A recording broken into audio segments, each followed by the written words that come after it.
Some of you would know that one of my favourite things in the world to do is to go snowboarding.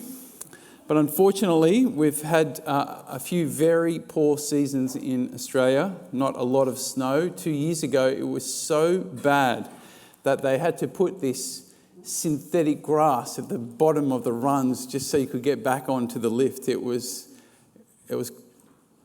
almost the end of the world, I've got to say. If you're really into the snow, this is pretty bad, right? But anyway, it was my first time sliding down grass, and here's one thing that I learned. Snowboards don't grip to grass as well as they grip to snow. And so it's pretty easy to kind of slide out and end up on your face, you know. I live to tell the story, obviously, nothing broken, thankfully. But I was reminded of an important principle that day. Things tend to work much better when you use them according to how they've been designed. Yeah? Now, I begin with that story because we find a very similar principle in our first reading today. Moses is addressing the people of Israel, right? And they had been journeying for years, journeying through the wilderness. You may know the story.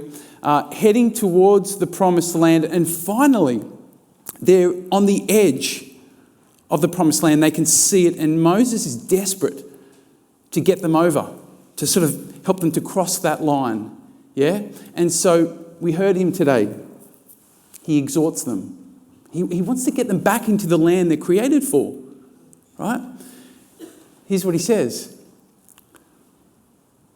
If you fear the Lord your God, if you keep his laws and commands, you will have a long life. You will prosper and receive great increase. You will receive a land where milk and honey flow. Do you see the connection? When you live according to how you've been designed, then you will prosper. Your life will work much better. Moses is reminding us here of a fundamental spiritual principle that when we align with God's design, life naturally flourishes. This is true in all domains of our life. If I sleep for 8 hours, then I will think and I will work much better than if I slept 5. Because that's how my body has been designed to operate. If I engage in my relationships with honesty and empathy and generosity and kindness, then I will experience much deeper, much more fulfilling connections, because that's how we've been designed to relate. Good spirituality teaches us how to live according to our design in all the dimensions of our life. A spiritual person is someone who understands and who respects the laws that are built into their nature. Yeah? A spiritual person is not someone who just does religious things, who prays, but who has the humility to say, I didn't create myself, and seeks to learn the laws that sort of govern how they're created to live. This, of course, raises the age-old question. What are these laws? How have we been designed to live? What an important question. That's what the religious leader is asking Jesus in our gospel today. He says, which is the first of all the commandments? What do we need to do to live our best life? And so Jesus, he scans the 613 laws of the Torah, and he says, well, when I do a chat GPT search on all of those 613, that there's really only 2 that you need to follow. He says the first one is you need to love. And the second one is you need to love.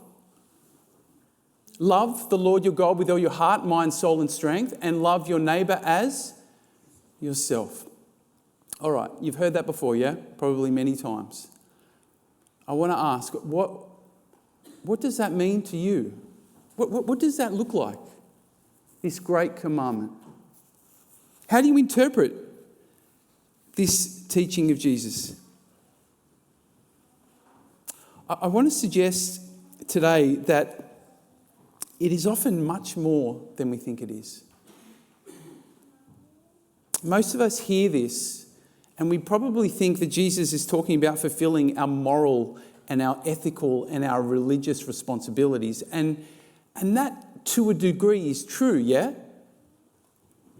That we are created to live honestly, to live with integrity, to live with respect and to live out justice and compassion. Yes, that is true. But we have been designed for far more than just to follow the rules, to avoid doing the wrong things, to just tick off the boxes. Today I want to propose a more fundamental way that we love God and we love others. And that is by bringing our own unique genius to the world. Genius is our word for today. You know, in today's kind of understanding, we talk about genius as, you know, we understand it as someone that's got unusual talent. He's a genius, she's a genius, yeah? But in the original understanding, genius referred to the spirit that is already within someone. Our genius is the unique mix of talents and passion and purpose that is already within us. Remember, Jesus said, "You are the light of the world"? He's referring to all of us. I'm pretty sure that he was referring to our genius. He's saying each one of you have been given a genius, a unique set of talents, a passion, purpose. Jesus stressed that we don't put that light under a bowl, but he said, put it on the lampstand where everyone can see it, because that is one of the best ways that you can love God and love your neighbour. That's how we live out the great commandment, not just by following rules, but by bringing our genius into the world, even if it feels small and insignificant. When we live out our passion and our purpose, it is in itself an act of worship. It is a special way that we honour and we say yes to God's design. But here's the thing. You probably realise that giving expression and even discovering our genius can be really hard, can't it? It can be even more difficult when we sort of think we know what it is to actually honour it, to follow it. You see, when we start off in life, we normally follow the footsteps that have been laid out before us. And that's, of course, perfectly reasonable. When we're young, we follow the footsteps that our parents lay out. And as we grow, you know, the footsteps of our culture, of society, of our friends, those kind of in our social networks. And that's okay. I mean, those footsteps will take us to a certain point. But they can never lead us into our genius, because that path is unique for us all. And not even our parents, who love us dearly, not even they know what that is. Only you and God know that. There comes a point in all of our lives when all we can do is listen to the Spirit deep within us and trust it as it reveals to us our unique purpose. How it is that we have been uniquely designed to love God and love others. You see, there comes a point in our journey when we have to take the pathless path. There's no footprints. We just got to try our best to honour where we feel led. That passion deep in our hearts, that sense of calling. Remember a few weeks ago, I mentioned Mother Teresa. Her pathless path was to love and take care of the poorest of the poor. Yeah? She had that moment on the train where suddenly she realised, oh, that's my path. And that meant for her leaving behind everything, all those footprints, everything that she'd been doing, all that she'd created. But she said she just knew that was how God was calling her to love him and to love others. That was how she brought her genius into the world. She had to leave behind what was good in order to pursue what was true to her heart. Now, I could share so many examples of saints who have taken that pathless path, yeah? But today I want to offer a few examples of people who we wouldn't normally talk about in the church. Like this guy. You know this guy?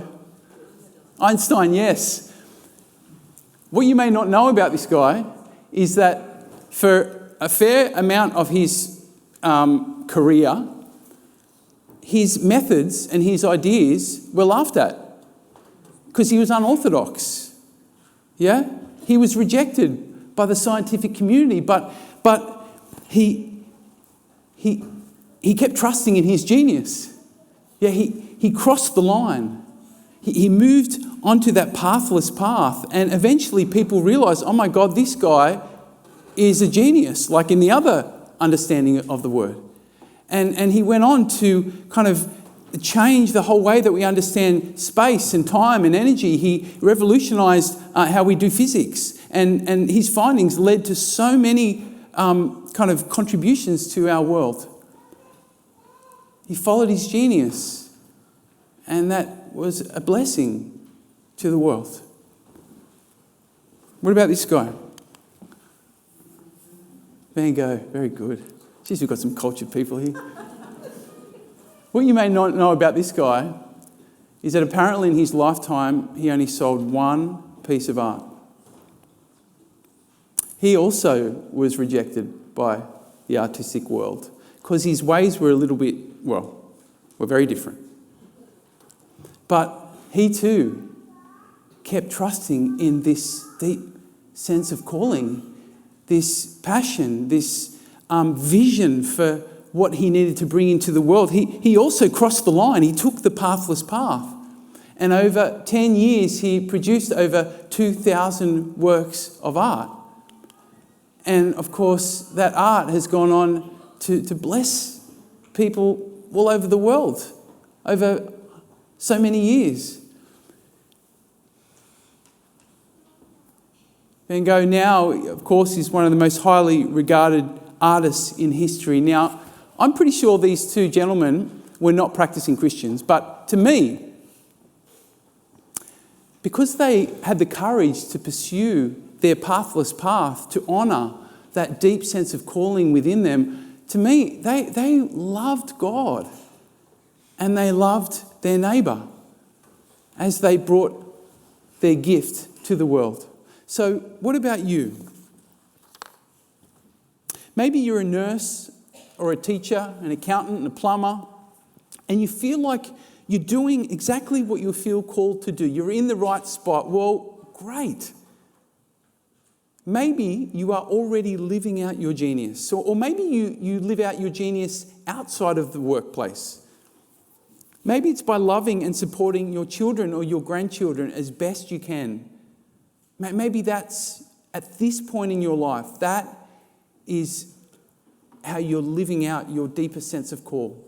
Or maybe it's by offering to the world your gift of music or your gift of writing. You're offering that. It's the passion deep in your heart, and it's the way that you bring your creativity to the world. Maybe it's by supporting the poor and the vulnerable. Maybe you've got a heart for people that are struggling, and that's how you bring your genius to the world. Maybe you have a gift of leadership, and you have a way of offering that to the community in some way, your sporting clubs or Rotary or whatever it may be. I was speaking to a parishioner this week. She's a young mum. And she says, I just love connecting with the mums at school. And when I get a chance, I tell them how great God is. That's her genius, yeah? My mum, one of her geniuses was cooking. My God, she just loves so many people through her cooking. Your genius doesn't need to be something like tremendous, like Van Gogh or Einstein or Mother Teresa. What matters is that it's something that comes from deep within you. It's an expression of your heart, of your soul. Now, no doubt there are some of you here today who feel disconnected from your genius. Maybe you're in a job or you're studying something and your heart is just not in it. Or maybe you've had a passion, a sense of calling for a long time, but you just keep ignoring it. You keep putting it off. If that's you, maybe the invitation today is to pray for the courage to discover and to start moving towards your deeper calling. And that might mean a big change in your life, it might. Or it might just mean that you do something on the side that really resonates with your heart. Here's my summary. When we give expression to the light, to the genius within us, we are living out our unique design and our purpose. And in doing so, we're also living out the great commandment. And it's that leads us, as Moses says, will lead us into the promised land to a much more meaningful and abundant life.